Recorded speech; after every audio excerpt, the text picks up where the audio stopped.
வீட்டில் ரசம் வைக்க போகிறேன். தக்காளி மிளகு ரசம். இந்த மிளகு சீரகம் காயம் கொத்தமல்லி வெள்ளைப்பூடு கருவேப்பிலெலாம் போட்டு காயப்பொடியெலாம் போட்டு நுணுக்கி அள்ளி வச்சுருக்கேன். இது ரசம் தாளிக்கிறதுக்கு கருவேப்பிலையும் மிளகா வத்தலும் பிச்சு வச்சுருக்கேன். மிளகா வத்தலை கிள்ளி வச்சுருக்கேன். இது ரசத்துக்கு புளி கரைச்சி தக்காளி கரைச்சி வச்சுருக்கேன். ரசம் தாளிக்கிறது. இது கூட்டு வைக்க போகிறேன். ரசத்துக்கு கூட்டு. இது பீர்க்கங்காயும் கத்திரிக்காயும் போட்டு கூட்டு வைக்க போகிறேன். அதுக்கு சின்ன வெங்காயம் நறுக்கி போட்டிருக்கேன். துவரம் பருப்பு அவிச்சு துவரம் பருப்பு அடியில் கிடக்கு இந்த காமிக்கு.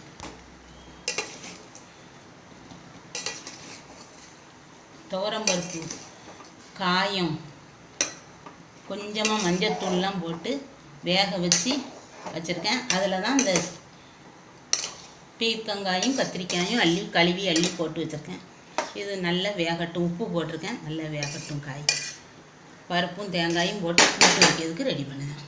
இது கூட்டுக்கு பச்சை மிளகா சீரகம் தேங்காய் ஒரே ஒரு வெள்ளாங்கி அரிசி போட்டு வெள்ளைப்பூடு அரிசி போட்டு அரைச்சி வச்சுருக்கேன். இது காய் வேகட்டும். காயும் இந்த பீர்க்கங்காயும் முக்கால்வாசி நல்லா வெந்துட்டு இப்போ இந்த தேங்காயை சேர்த்துக்கலாம். தேங்காயும் சீரகமும் அரைச்சி வச்சுருக்கேன். பச்சை மிளகா வெள்ளைப்பூடுலாம் அரைச்சி வச்சுருக்கேன் கூட்டுக்கு. அதை போட்டு ஏற்கனவே நம்ம உப்பு போட்டாச்சு. தேவைன்னா காணாட்டாக போட்டுக்கலாம். இது கூட்டு நல்லா வேகணும். இது பீர்க்கங்காய் நீர் ஊறுத காய்ங்க கூட தண்ணியாக ஊறி போய் நிற்கும். அது தேங்காயெலாம் கொதிச்சோன்னா கொஞ்சம் வத்திடும். நல்லா வேகணும். நல்லா கொதித்து அந்த பச்சை வாசனைலாம் போகணும்.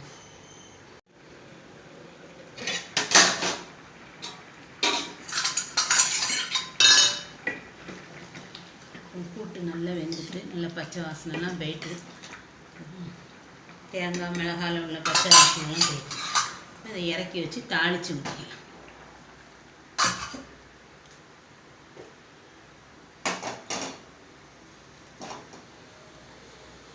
தாளித்து கொஞ்சம் எண்ணெய் சேர்த்துக்கலாம். கடுகு ஒன்று வச்சு சேர்த்துக்கலாம்.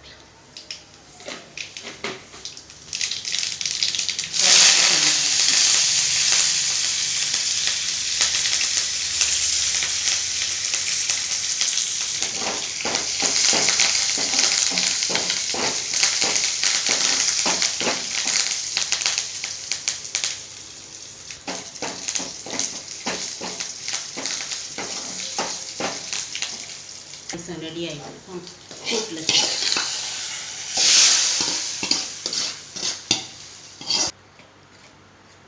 பாயசத்தை ஊற்றி கிண்டி விட்டு கூட்டு ரெடி ஆகிட்டு ரசம் தாளிக்கலாம்.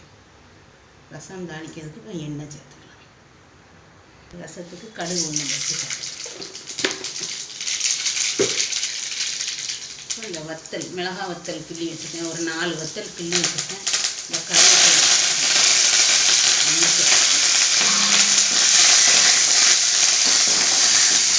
ரசத்துக்கு நுணுக்கி வச்சுருந்ததை போட்டு அதில் போட்டு அந்த சூட்டில் நல்லா கிண்டிக்கணும். இந்த ரசம்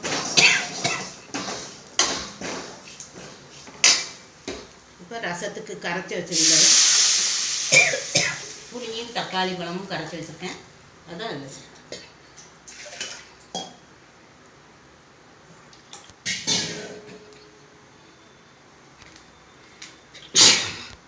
மஞ்சள் தூள் சேர்த்து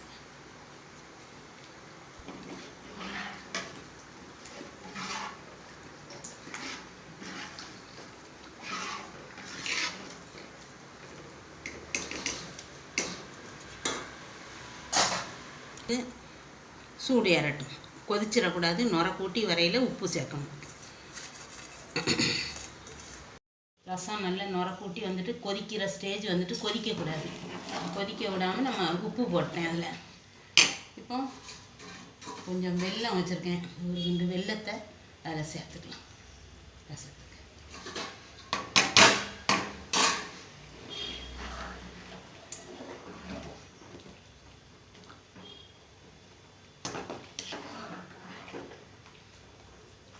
அடுப்பை ஆஃப் பண்ணிக்கலாம். மல்லி இலை பிச்சு